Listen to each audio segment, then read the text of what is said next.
O tema da ministração de hoje é a frustração e o meu ponto cego. Nós estamos numa série de ministrações onde nós temos trazido situações e emoções que estão no ponto cego da nossa vida. Momentos, situações que nós não vemos, mas elas vêm, elas atrapalham. E hoje o tema da ministração de hoje é a frustração e o meu ponto cego. Nós trazemos isso porque nós vamos descobrir que todos nós temos um pouco de frustração. E essa frustração está ali, uma hora ela vai vir à tona, vai se manifestar e nós não vamos entender. Existem certas coisas que às vezes a gente aprende muito com os filhos. Filho, ele faz uma arte, alguma coisa, ele percebe que você não gostou muito ou entristeceu, ele te pergunta. Ele chega para você e fala: papai, ou então mamãe, você ficou triste comigo? Ou às vezes ele fala: papai, mamãe, você ficou brava comigo? E eles perguntam, e quando eles perguntam isso, a gente fica numa situação um pouco delicada. Porque a gente fica no misto entre raiva ou ficar bravo e indignação. E a gente muitas vezes fica numa coisa que está no meio desse caminho chamado frustração. Que é quando a gente se pega um pouco chateado por certas coisas que os nossos filhos fazem, que a gente não esperava que eles fizessem. E aquilo deixa a gente um pouco triste, decepcionado, mas mais do que isso, frustrado. Porque a gente não esperava que fosse daquela forma. A gente não esperava que fosse daquela maneira. A irritação é aquilo que vem decorrente de pequenas coisas. Por exemplo, um pernilongo que zumbi no seu ouvido a noite inteira te irrita. Um mosquito que não te dá sossego te irrita. Um motorista que está muito lento à frente de você, parece que está passeando a 20 km por hora, você precisa passar e ele não dá passagem, ele continua na faixa ali do meio, não deixa você passar, te irrita. Nós ficamos irritados por essas coisas que não é o fim do mundo, mas irrita, incomoda. A indignação é aquela emoção que a gente sente, por exemplo, quando a gente vê uma injustiça sendo cometida. A gente vê uma velhinha sendo assaltada.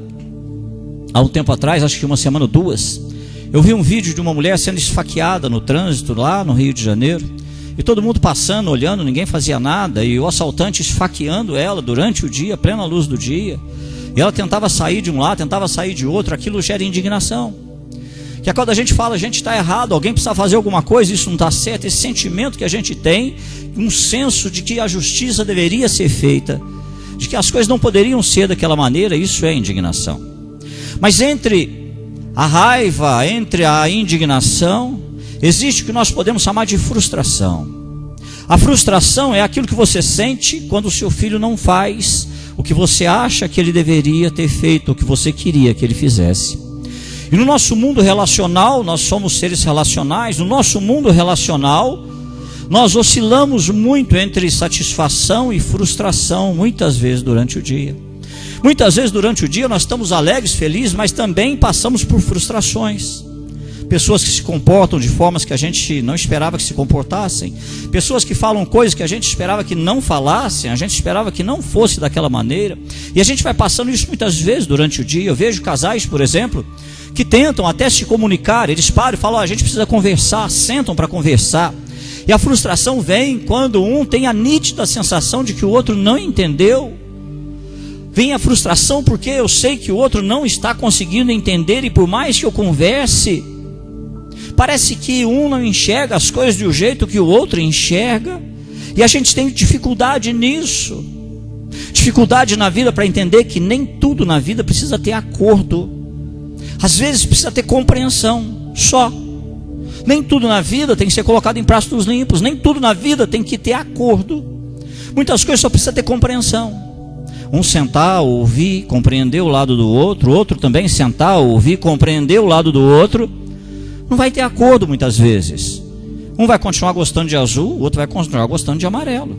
Um vai continuar tendo a sua opinião sobre certas coisas, e o outro vai continuar tendo a opinião dele sobre certas coisas. Mas a pior coisa que a gente tem, essa frustração vem porque parece que por mais que a gente queira, a gente não consegue falar a mesma língua. Por mais que a gente queira ser sincero, honesto, dialogar, parece que não dá. Parece que um está falando inglês, o outro está falando alemão, parece que não dá. Um está enxergando a vida e parece que a gente não está falando sobre a mesma coisa. Isso gera esse sentimento de frustração. Que é onde a gente fala: olha, vamos parar por aqui, não vamos conversar mais não, mas a gente sai frustrado daquilo. porque a gente queria uma conversa, a gente queria um diálogo e não fluiu, não deu, e a gente fica ali frustrado. Por quê? Porque a gente sente que não foi compreendido. O que eu queria não é que você aceitasse o que eu estou falando, o que eu queria é só que você compreendesse o meu lado. Eu só queria que você entendesse o que eu estou sentindo. Eu só queria que você compreendesse porque eu estou pensando do jeito que estou pensando, era só isso. Eu não queria que você concordasse. Mas a gente sai dessa conversa frustrado porque isso não acontece quando não dá briga. Então, quando a gente vai falando sobre frustração, se há alguém na Bíblia que poderia nos ensinar e falar muito com a gente sobre frustração, esse alguém é Moisés. Moisés poderia falar sobre isso. Moisés, lá no início, ele mata um egípcio com as suas próprias mãos. Ele vê um egípcio judiando de um judeu, e ele não aceita aquilo, e ele faz justiça com as próprias mãos, mata esse egípcio. E aqui nós vemos as emoções fluindo e começando a fluir, num episódio que pouco se fala. A gente quase não vê pregações sobre Moisés matando um egípcio. Ele foge, passa o tempo, e aí o texto que nós vamos meditar hoje encontra Moisés já caminhando para o final da sua vida, já numa parte já para o final da sua vida. Anos depois, quando ele está caminhando para esse final da sua vida, a sua irmã Miriam morre. Ela morreu. Passam 4 meses da morte da irmã, morre o irmão Arão. Ele também falece. E lá no final da vida a gente vai encontrar Moisés morrendo sozinho, no monte, olhando para a terra prometida. Deus disse para ele que ele não entraria. Ele olha a terra prometida, ele vê a terra de longe, e ali naquele monte ele falece, ele morre. Moisés, segundo, e tem aqui divergências entre os teólogos, alguns defendem que Moisés foi casado só uma vez, com a filha de Jetro. Os estudantes de administração ouvem muito falar do princípio de Jetro, que é essa questão de Jetro, o princípio da delegação de funções. Essa filha de Jetro se casou com Moisés, e lá numa certa altura discordaram, e ela volta para a casa do pai dela. Ela abandona Moisés. Outros teólogos dizem que Moisés se casa depois, outra vez, que ele se casa novamente. E aí, esse outro casamento que ele tem, o segundo casamento, é muito conturbado, porque seus irmãos não aceitavam. Os seus irmãos brigavam muito com Moisés por causa daquela esposa que estava com ele. Seja um lado ou seja outro, Moisés passa mais um período de frustração, decepção. Moisés passa por um período complicado, até que ele falece sozinho. Tudo isso tendo que lidar com o desafio de liderar quase 2 milhões de pessoas no deserto. Porque a Bíblia diz que aqueles que saíram do Egito, de 20 anos acima, que podiam ser contados, os homens, eram mais de 600 mil. Se você colocar 600 mil mais mulheres, mais crianças, nós chegamos a quase 2 milhões de pessoas. Enfrentando tudo isso aqui, Moisés ainda tinha que liderar 2 milhões de pessoas. Isso por 40 anos. Por 40 anos lidando com essas frustrações todas, liderando milhões de pessoas no deserto, uma terra horrível, uma terra estéril, uma terra sem recursos. Até que chega num certo ponto, as pessoas ficam sem água para beber, sem água para dar para os animais. E aqui a gente pega a nossa história a partir de Números 20. Aqui nós começamos a nossa história em Números capítulo 20. Começa essa questão de Moisés. O povo começa a se levantar contra, culpar Moisés. Números capítulo 20, os versículos de 1 a 5, a Bíblia diz assim: no primeiro mês, toda a comunidade de Israel chegou ao deserto de Zim e ficou em Cádiz. Ali Miriam morreu e foi sepultada, não havia água para a comunidade. E o povo se juntou contra Moisés e contra Arão. Discutiram com Moisés e disseram: quem dera tivéssemos morrido quando nossos irmãos caíram mortos perante o Senhor. Por que vocês trouxeram a Assembleia do Senhor para esse deserto, para que nós e os nossos rebanhos morrêssemos aqui? Por que vocês nos tiraram do Egito e nos trouxeram para esse lugar terrível? Aqui não há cereal, nem figos, nem uvas, nem romãs, nem água para beber. Traduzindo: frustração, frustração e frustração. Aquelas pessoas talvez pensassem que Moisés tinha a resposta para tudo, pensassem que Moisés era o líder que se anteciparia a qualquer coisa, pensavam talvez que Moisés era o tipo da pessoa que não deixaria que eles passassem por problemas, e agora eles começam a enfrentar problema, acabou a água. E acaba a água, eles começam então a ficar frustrados, porque falam: gente, não é para passar por isso que nós saímos de lá, não é para passar por essas situações que nós saímos de lá. Frustração, frustração, frustração. Moisés não fala nada. Moisés, os versículos de 6 a 8 nos dizem assim: Moisés e Arão saíram de diante da assembleia para a entrada da tenda do encontro e se prostraram, rosto em terra, e a glória do Senhor lhes apareceu. E o Senhor disse a Moisés: pegue a vara e com seu irmão Arão reúna a comunidade diante desta fala aquela rocha, e ela verterá água. Vocês tirarão água da rocha para a comunidade e os rebanhos beberem. Deus fala assim para Moisés: Moisés, não é com você, fui eu. Sou eu que tirei esse povo do Egito, sou eu que te orientei, eu liderei esse povo, eu trouxe essas pessoas até aqui. Então sou eu que vou resolver esse problema, sou eu que vou fazer. A água vai jorrar da rocha, a falta d'água se resolverá. Fala com a rocha, fala àquela rocha, esse problema vai se resolver.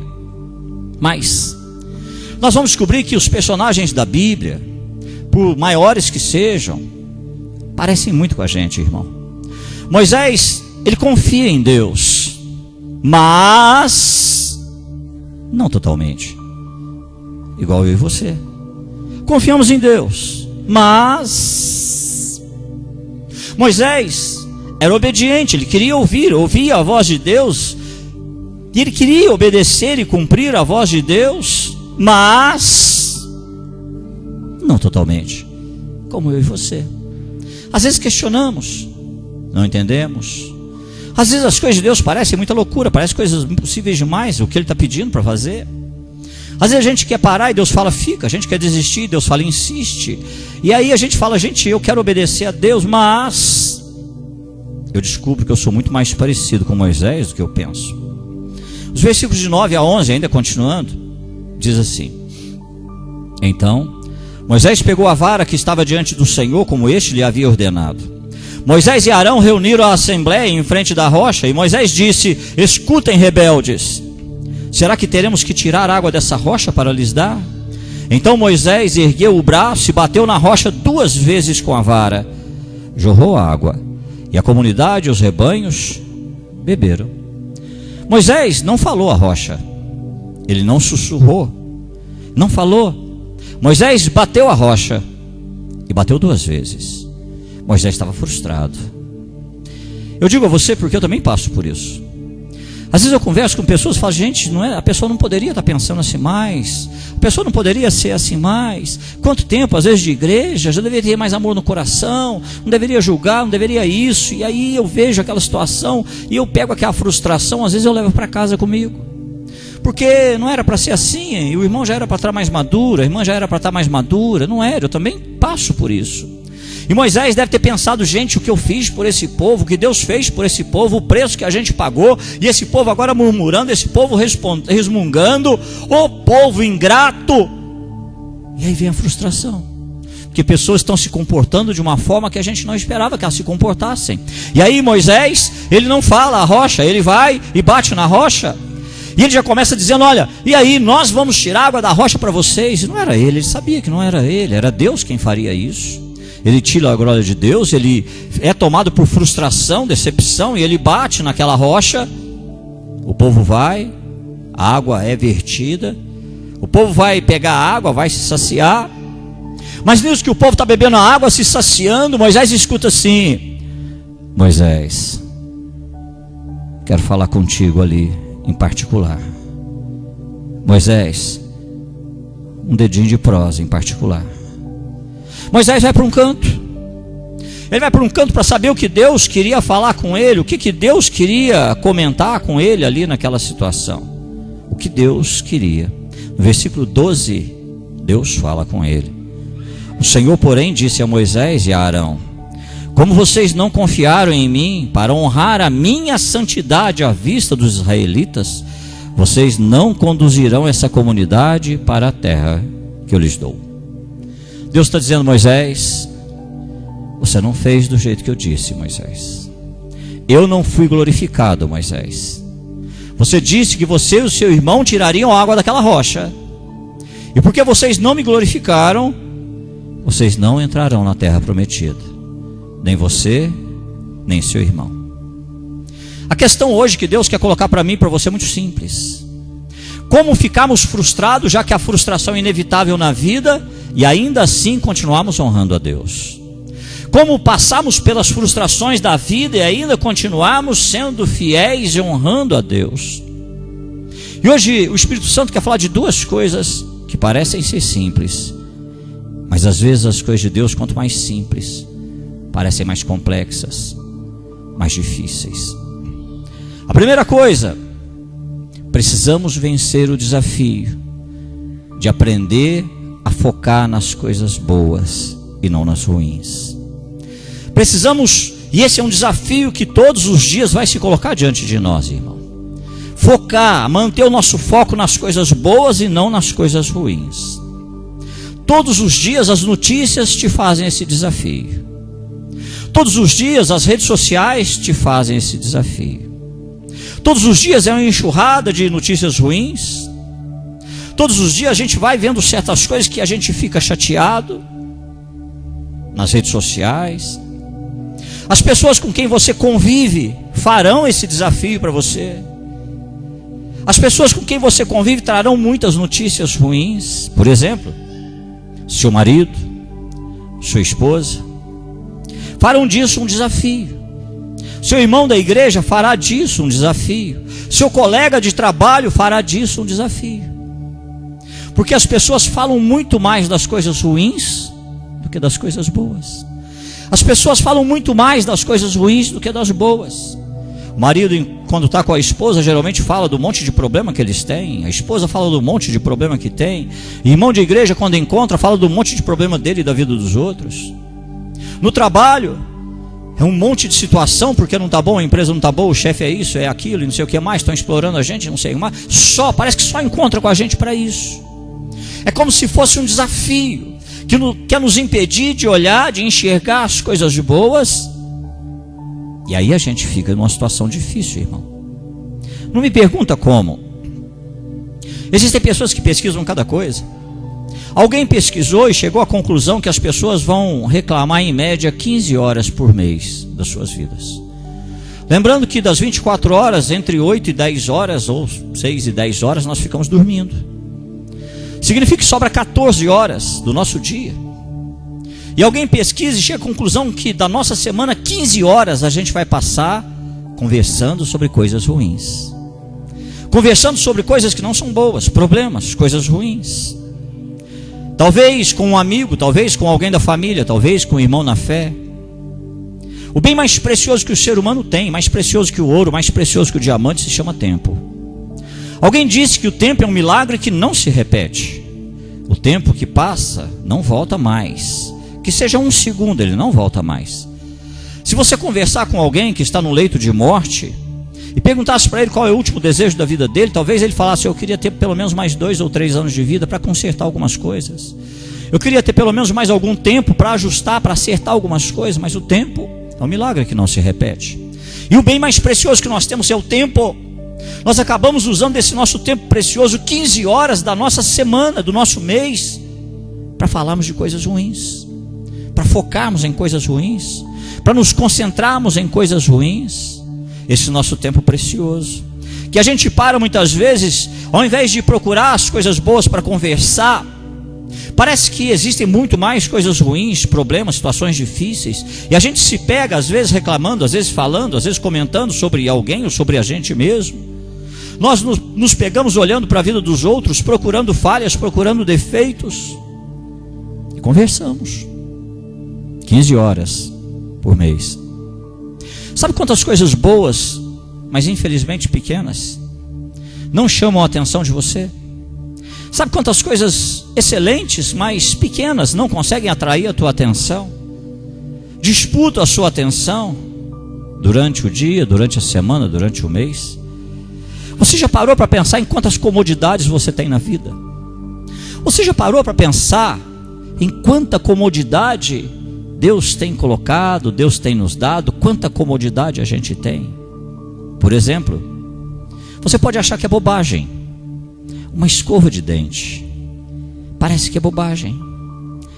Mas pede para o seu companheiro ficar sem escovar o dente. Pede para o seu amigo, irmão aí ficar sem escovar o dente, porque não tem uma escova, para você ver como é que vai ser. Parece besteira, mas está ali a sua escova de dente. Eu estou falando isso para você por algumas questões. Procura saber em alguns lugares, em alguns povos, como é que eles limpam os dentes. Não tem escova. Alguns têm que pegar talos de coisas, outros têm que usar carvão cinza para limpar dente. Você vai encontrar nas culturas. Mas nós, como nós somos abençoados, está lá a escovinha toda manhã. Parece bobagem, irmão, mas não. Pratos, talheres, comodidade que estão ali. Quer ver uma outra besteirinha? Papel higiênico. Irmão, papel higiênico parece ser uma coisa tão simples, a gente está tão acostumado com isso, que a gente se esquece que em alguns países, papel higiênico é coisa de rico. Tem país, por exemplo, que se você chegar, você não pode pegar nada com a mão esquerda. A mão esquerda é separada exatamente para limpar o bumbum. Se faz isso com a mão esquerda, porque não tem papel higiênico. Os missionários aprendem isso cedinho. Os hábitos de higiene das culturas, para onde eles vão. Para nós é uma coisa tão simples. A gente briga pela qualidade do papel higiênico. Esse aqui parece lixa, esse aqui não, esse é macio. A gente vai numa prateleira do supermercado, a gente escolhe qual papel higiênico a gente quer. E a gente acha que isso, irmão, maravilha, chovendo, está chegando em casa, aperta o controle, sobe o portãozinho eletrônico. Não precisa sair na chuva, não precisa se molhar. Entra, o portão abaixa. Quanta comodidade, irmão. Acabou, não existe mais esse negócio de colocar chave na fechadura de carro. Você vai, aperta o botãozinho, destrava o seu carro. Mudar canal de televisão, ninguém levanta mais para fazer isso, ficar virando o controle, não existe. Onde você está? As comodidades que nós temos durante todo o tempo, todo dia. Muitos têm um carro. Que bom, meu irmão. Outros têm 2 carros. Que bom. Outros não têm nenhum, mas tem um aplicativo no celular. E com esse aplicativo ele chama um motorista particular, que vai levar ele para onde ele precisa, vai cobrar lá um valorzinho e leva ele. Quanta comodidade nós temos. Quanta coisa à nossa disposição. Será que realmente a nossa vida tem mais coisas ruins do que coisas boas, irmão? Será que realmente a nossa vida tem mais coisas ruins, de uma forma que a gente precisa passar 15 horas do nosso mês falando das coisas ruins? Não precisa olhar só para países considerados pobres, não. Na Itália, a Itália não é um país pobre. Até pouco tempo atrás, com algumas questões, eu não vou entrar aqui na questão política, por favor, mas na Itália, as mulheres estão revirando lixo para poder levar comida para casa. Na Itália, essa não é a questão do Brasil, não é só do Brasil, não. Lá na Itália, as mulheres mais velhas vão atrás do caminhão de lixo, vão revirar o lixo para levar comida para casa. Sabe por quê? Porque alguém disse que era para parar tudo. Para o campo, para a cidade, para a indústria, para tudo. E agora eles descobriram que parou tudo, mas não tem o que comer. Prateleiras desabastecidas, situações difíceis. Eu não sei se você tem visto agora, essa semana está estourando isso. Depois você pode procurar aí. Na Holanda, esse pessoal meio ambientalista resolveu que o pum das vacas é um gás que está subindo para a atmosfera, está enchendo a atmosfera de carbono. E aí a Holanda resolveu interditar. Irmão, olha que coisa. O sujeito tem a terra, ele tem a fazenda, e o governo da Holanda não quer que ele plante nem crie o gado, porque o gado solta pum. Pararam, interditaram fazendas. Pode olhar na internet, você vai ver. Fazendeiros saíram, estão lá no movimento na rua, os tratores estão na rua, a polícia está em cima de fazendeiro, ele pensando, gente, eu tenho a terra, está aqui, eu só quero jogar semente aqui, eu só quero criar um gado, e o governo fala, não, porque está emitindo carbono. Não pode, porque emite carbono. Supermercado vazio, povo passando fome, tenho dinheiro e não tenho o que comprar. Isso é bíblico, viu, irmão? Tenho dinheiro e não tenho o que comprar. Estados Unidos, eu ainda não estou falando de países pobres. Estados Unidos não tem fórmula infantil. Sabe o que é isso? Leite em pó. Estados Unidos, irmão, não tem leite em pó nas prateleiras para comprar. Não tem. A gente vai olhando essas coisas todas e a gente vai entrando por algumas situações e pensando em algumas coisas sobre isso, irmão, sobre essas questões da nossa vida. Sem falar dos nossos vizinhos aqui da América. Vizinhos que se acha um cachorro na rua, mata e reparte. Ninguém tem mais cachorro de estimação. Se tem, não pode deixar sair na rua. Na Argentina também o bicho está pegando. Agora de ontem e anteontem está todo mundo na rua, Praça Rosada. A Argentina praticamente está em chamas. Protesto nas ruas.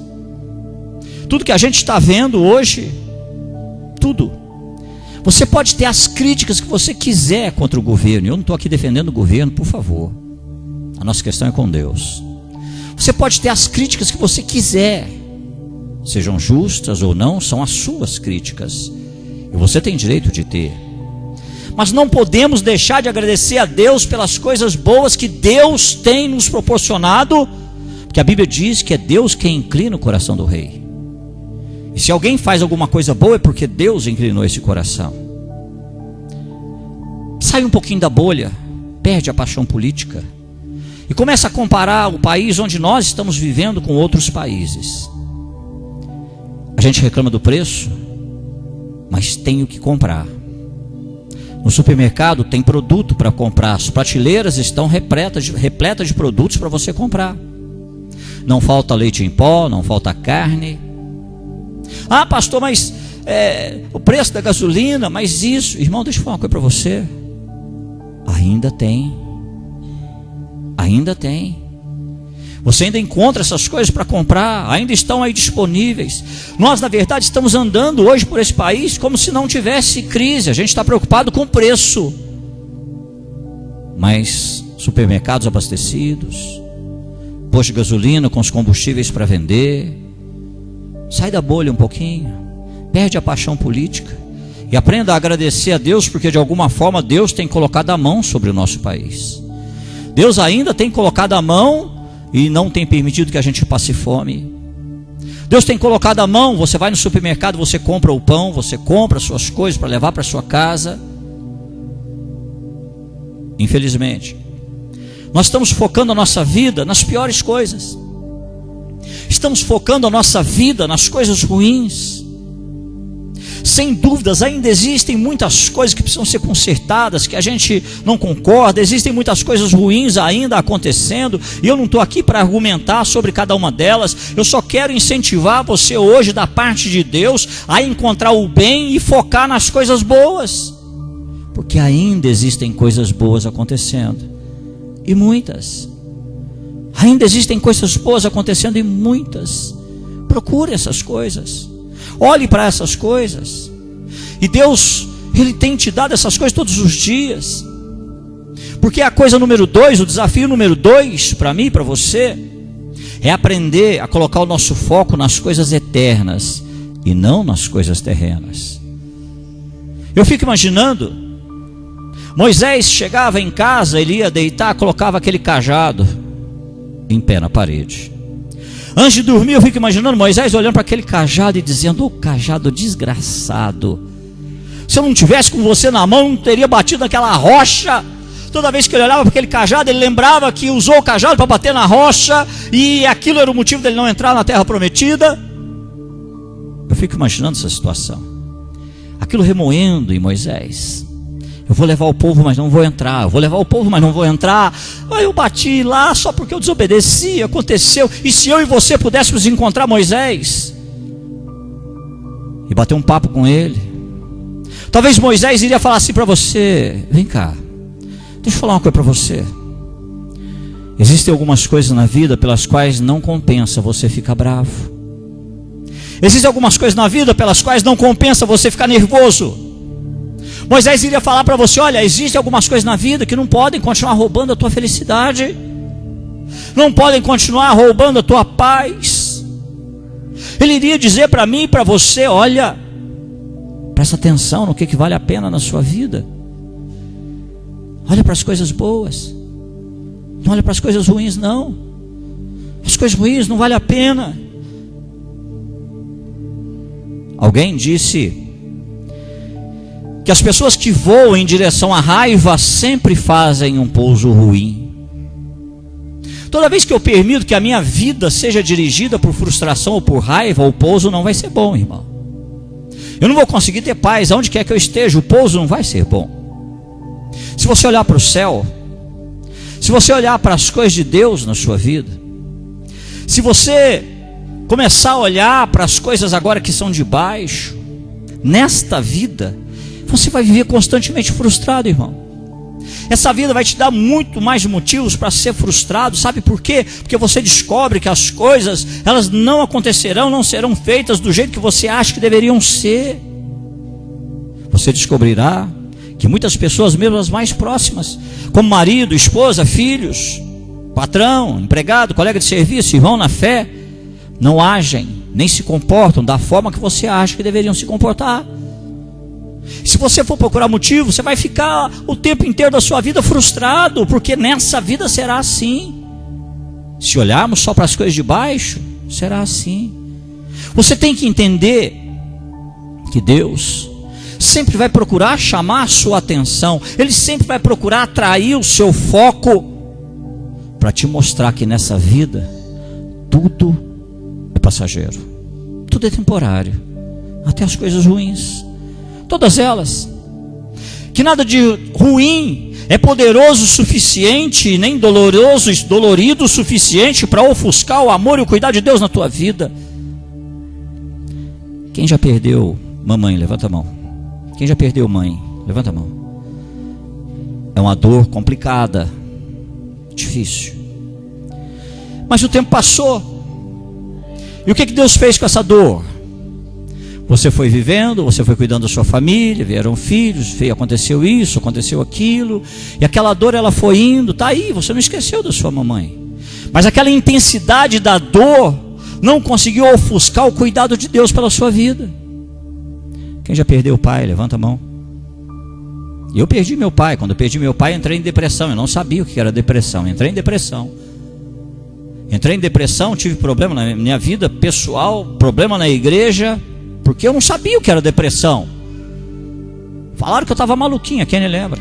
Estava maluquinho, mas eu estava em depressão, irmão. Aquele momento que a gente chuta o pau da barraca Mas Deus é tão tremendo, tão maravilhoso, que Ele não permite que essa dor ofusque o amor que Ele tem pela nossa vida. A Tânia perdeu a mãe dela, e às vezes a gente conversa com a Lívia e fala assim: nossa, se a tua avó te conhecesse, a tua avó ia te paparicar, se você conhecesse a sua avó. Perdemos nossas mães, a Lívia veio, a Lívia ocupa a nossa vida, a gente distrai, a gente briga, a gente ri, a gente brinca, a gente briga, mas a Lívia ocupou o espaço dela na nossa vida. Isso tudo porque Deus resolveu dizer assim: olha, eu não vou deixar essa dor te consumir pelo resto da sua vida. Eu vou mandar mais alguma coisa para você sorrir um pouco, eu vou mandar alguma coisa para te dar trabalho também, mas eu vou fazer isso para que essa dor não seja tão intensa assim na sua vida. E você sabe disso. Se você precisa de um lembrete diário, se você precisa de um lembrete todos os dias da sua vida, esses lembretes estão na criação, estão nas coisas criadas, estão ao teu redor, todos os dias. Por exemplo, você já parou para pensar no que o sol pode ensinar para mim e para você? Por mais que as nuvens se fechem, por mais que as nuvens coloquem resistência, elas podem ofuscar ou ocultar o sol por 1, 2, 3 dias, mas uma hora, em um dia, os raios do sol passarão, e os raios do sol te alcançarão, e o calor do sol virá até a tua vida. A natureza está aí, essa natureza nos ensina tantas coisas, que a gente começa a olhar para isso, e a gente fala: gente, a nuvem não pode impedir o sol por tanto tempo, ela pode impedir por algum tempo, mas não o tempo todo. Esse sol vai nascer sobre a minha vida, vai estar sobre a minha vida. E sabe o que isso mostra para mim, irmão? Existe uma coisa no nosso coração chamada esperança. Mesmo que você não queira, a esperança está aí. E um sol no outro dia significa que eu espero que no outro dia as coisas melhorem. O sol significa que hoje eu vou dormir com uma doença e eu espero que amanhã ela melhore. Sol significa que alguém que eu amo demais está passando por uma luta e amanhã eu espero que seja um dia melhor. O sol nos diz isso, que o amanhã é o potencial de coisas novas, melhores, de um dia melhor para você. Mas se o dia de amanhã não for melhor, eu creio que o dia depois de amanhã será. É por isso que a Bíblia diz lá no Salmo 30, versículo 5, a Bíblia diz assim: pois a sua ira só dura um instante, mas o seu favor dura a vida toda. O choro pode persistir uma noite, mas de manhã irrompe a alegria. Todos nós precisamos ser lembrados que nós temos muito mais vida à nossa frente do que atrás. Nós acreditamos que a vida não para, não termina. Nós cremos que transicionamos, mudamos para outro estágio de vida. Quando a gente olha, não está acabando não, tem muito mais vida pela frente do que aquilo que já passou, eu só vou transicionar. Eu vou deixar muitas vezes esse tipo de vida, mas eu vou para um outro tipo de vida, e a vida não para, eu tenho muito mais vida à minha frente, adiante de mim do que atrás. Só transiciona. Sabe o que você vai descobrir na vida, irmão? Que você é a sua maior fonte de frustração. É você. Quando você não consegue realizar aquilo que você queria realizar, quando você não consegue viver aquilo que você queria viver, quando você não consegue ouvir aquilo que você queria ouvir, às vezes a gente fica tão frustrado que a gente se sente um fracasso como pai, um fracasso como mãe, um fracasso como marido, um fracasso como esposa. A gente se sente um fracasso como filha, como filho. E Satanás, ele está rebobinando, voltando o filme da tua vida o tempo todo para te convencer que a medida do perdão de Deus para você é menor do que o seu pecado. E isso não é verdade. Porque a Bíblia diz que onde abundou o pecado, superabundou a graça. Mas o diabo não quer que você acredite nisso. E às vezes, irmão, até alguns irmãos na fé também têm dificuldade, porque eles colocam alguns pecados como se, gente, isso aqui é imperdoável, isso aqui é terrível, isso aqui, meu Deus, e tal. Mas a Bíblia diz que onde abundou o pecado, superabundou a graça. E nós precisamos lidar com isso, irmão. A medida do perdão de Deus é muito maior do que a condenação do pecado na sua vida. A medida da esperança, a medida da cura, do poder de Deus, da ajuda de Deus, é muito maior do que a medida de dor que você tenha na sua vida. Olha, todos nós somos muito parecidos. Todos nós ficamos frustrados, temos um pouquinho de frustração quando as coisas não estão, ou não são, ou não saem do jeito que a gente planejou. Quando as pessoas não agem da forma que a gente esperava ou pensou que elas iriam agir. Nós ficamos frustrados. E com o tempo a gente diz que tomou birra de alguém. Mas eu converso com pessoas e falo: nossa, pastor, tem uma birra de fulano. Não, você não tem birra não, você está frustrado. Porque essa pessoa fez algo que você não esperava que ela fizesse. Ela agiu de uma forma que você não esperava que ela agisse.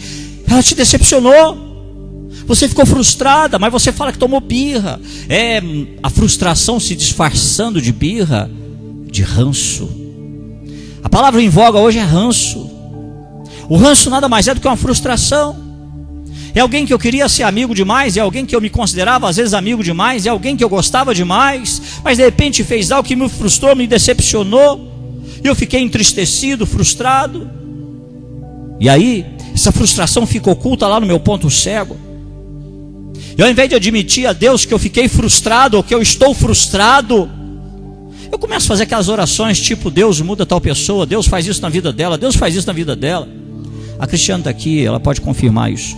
Num dos períodos difíceis da vida dela, lá no começo, quando a gente conversava, um dia ela me perguntou assim: pastor, como eu devo orar? Eu falei: Cristiane, esse momento é o momento de você falar o que o teu coração está sentindo. Fala o que o teu coração está sentindo. Fala que você está com medo, fala que você não quer perder, fala que você não quer ficar sem. Não fica orando pela cura. Fala para Deus o que você está sentindo. Depois nós conversamos novamente. Pastor, é um tipo de oração que a gente não faz, irmão. A gente sempre está pedindo para Deus mudar alguém, para Deus fazer alguma coisa, para Deus curar alguém. A gente se esquece de falar para Deus o quanto a gente está magoado com certas coisas, ou o quanto a gente tem medo de perder alguém. Ou quanto a gente fez tantos planos e a gente queria tanto que esses planos se cumprissem, e de repente esses planos não vão acontecer e a gente não fala isso para Deus. A gente fica chateado. E a gente precisa ajustar, irmão. Porque deixa eu falar uma coisa para você. Nós precisamos entender na vida que algumas coisas e algumas pessoas sempre vão enxergar a vida diferente da maneira que eu enxergo, da maneira que você enxerga.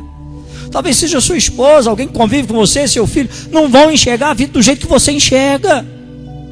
E eu não posso ficar frustrado por causa disso. Eu vou ter que aprender a lidar com isso. Eu preciso ajustar isso, para que o tempo não produza em mim ranço por alguém que pensa diferente, enxerga diferente, tem jeito de se expressar diferente, tem temperamento diferente, tem maneira de reagir diferente. E se eu não ajustar isso, o tempo vai colocar em mim uma coisa chamada ranço. E eu vou ficar com ranço. Ranço às vezes de um marido, ranço às vezes de uma esposa, ranço às vezes de filho, ranço de empregado, ranço de um pastor, porque não faz daquela maneira. E eu preciso ajustar isso. A nossa memória é algo tão tremendo da parte de Deus, mas também pode ser uma fonte de maldição. A nossa memória é um presente tão tremendo de Deus, irmão, mas pode se tornar na nossa fonte de maldição mais dolorosa. Porque essa lembrança, essa memória pode ficar me lembrando de coisas que alguém me falou, e ficar vivendo isso, ficar repetindo isso, vai me fazer sentir como se aquilo fosse verdade todos os dias. Deixa eu dar um exemplo para você. A Lívia entrou naquela fase da vida dela do amiguinho imaginário. Todas as crianças, a maioria, vão passar por isso. Um dia eu estou lá, sentei para almoçar, estava eu e a Lívia, até eu comentava com a Tânia. A Lívia puxa uma cadeira, não lembro do nome da amiguinha, eu vou falar aqui Carla. E a Lívia fala assim: ô Carla, senta. Puxou a cadeira. Eu olhei e falei: Lívia, que Carla? Não, Carla, senta aí. Chega mais para frente, Carla. Falei: Lívia, que isso? Tem ninguém não? Tem, pai. Foi que tem, Lívia. Não tem. E aí eu peguei e falei: Lívia, parou. Vou conversar sério com você. Parou isso aí. Ah, na minha sala, minhas amiguinhas, eu falei: você não. Você não. Sabe por quê? Muitas crianças acabam desenvolvendo uma psicose por causa disso aqui. Elas vão criando esse amiguinho imaginário, e aí dali a pouco, elas começam a ver esse amiguinho imaginário andando com elas, comendo com elas, elas sonham com esse amiguinho imaginário, elas vão dormir com esse amiguinho imaginário, e tem amiguinho imaginário que manda a criança suicidar. Eu fui e falei: parou. Expliquei isso para ela. Falei: esse amiguinho imaginário que você está criando, se você ficar pensando nele todo dia, como se ele fosse real, ele vai parecer que é real. E ele vai trazer prejuízo para a sua vida, ele vai machucar a sua vida, não vai fazer bem para você. Isso sabe por quê, irmão? Porque aquilo que a gente fica pensando todo dia e trazendo aquilo como se realidade aquilo fosse, acompanha a nossa vida e a gente vai acabar vivendo como se isso fosse verdade. Por exemplo, você chega na igreja, você ouve um sermão sobre perdão, e aí você fala: gente, Deus está falando comigo, Deus está falando comigo, Deus está falando comigo, eu tenho que perdoar, eu já sei quem é, eu vou perdoar. E aí você se prepara para perdoar, porque a gente se prepara, né? A gente é assim, a gente se prepara para perdoar. E aí um belo dia você sai em algum lugar, você encontra aquela pessoa, numa festa, numa reunião, em algum lugar, você encontra aquela pessoa. E aí a hora que você bate o olho naquela pessoa, todo aquele preparativo vai embora. A emoção vem. Você fala: nossa, Deus, o Senhor até pediu, mas olha lá, não dá. E aí a emoção vem, ela aflora outra vez. Pior, sabe o que é, irmão? Alguém te machucou demais, e aí você tem ali um amigo ou um pastor, quem quer que seja, e você fala: meu fulano fez isso comigo, né? Olha lá que não está certo isso. Aí a pessoa fala: realmente não está certo, não pode. Aí um belo dia você vê lá esse seu amigo fazendo uma postagem ou cumprimentando ou tratando bem quem te machucou. E aí você fala assim: se não está comigo é meu inimigo. E aí você começa a ficar com raiva de pessoas que não tem nada a ver com o teu problema. Machucou você, você que vai ter que lidar com isso. Aquela outra pessoa é minha amiga, não me fez nada demais. Ou então, existem questões que eu até já superei com ela, tá? Mas aí você fica chateado por causa daquilo. As emoções, tudo que as emoções dizem sobre tais pessoas ou comportamento, te feriram, te machucaram. E aí sabe o que fica mais difícil na teologia que a gente conversava, né? O Juninho falou que não conseguiu nem dormir por causa da aula aqui de quinta-feira. Sabe por quê? Eu estava explicando algumas coisas, irmão.